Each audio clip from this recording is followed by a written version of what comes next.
Let's explore the supply of Big Macs. The quantity supplied of Big Macs is the number of Big Macs that producers would be willing and able to sell. Obviously, the quantity in a year is bigger than the quantity in a month, and the quantity in the U.S. is bigger than the quantity in Richmond. Therefore, we should specify the time frame and geographic area. Let's talk about the quantity supplied of Big Macs in Richmond in a month. The quantity supplied is the number of Big Macs that the producers would sell if an infinite number of consumers were available. If, for example, the price of Big Macs was $3, it is the number of times producers would be willing and able to sell a customer a Big Mac when the customer put $3 on the counter at the restaurant and says, "Give me a Big Mac." Let's examine what happens when the price of Big Macs increases from $3 to $3.50. Obviously, what happens to the quantity when the price of Big Macs increases depends upon what also happens to a number of other variables. Here's a quick list of other variables that affect how much producers want to sell. First, the price of ground beef used to make Big Macs. Second, the technology and equipment available to produce Big Macs. And third, the number of producers in Richmond. Finally, what producers expect to happen to prices in the future. To isolate the effect of the change in the price of Big Macs, let's assume that all other variables remain constant.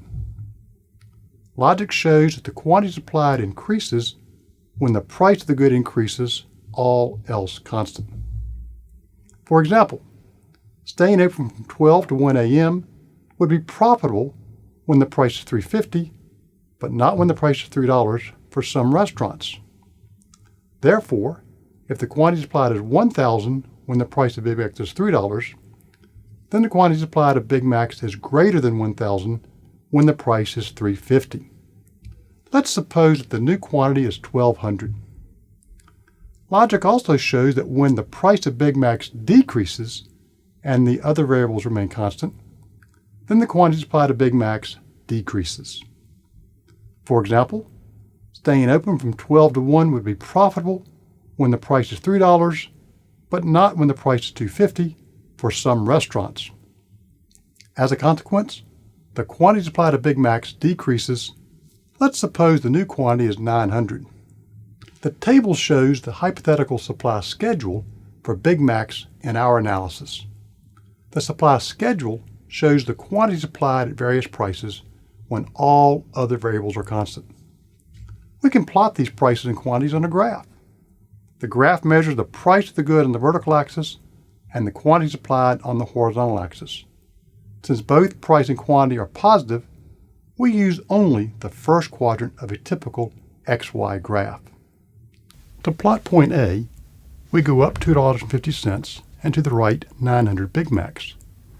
Point B is up $3 and 1,000 Big Macs to the right, and point C is up $3.50 and 1,200 Big Macs to the right.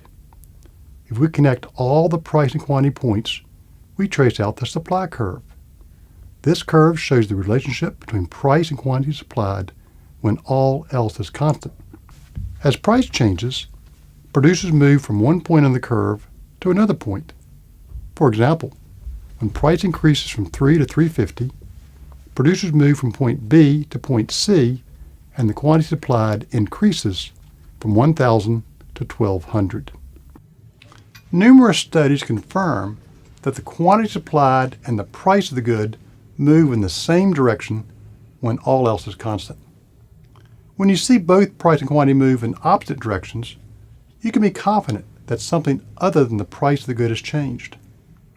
Economists are so certain that the price and quantity supplied move in the same direction that they call the relationship a law. The law of supply is the quantity supplied increases when the price of the good increases and decreases when the price of the good decreases, holding all else constant.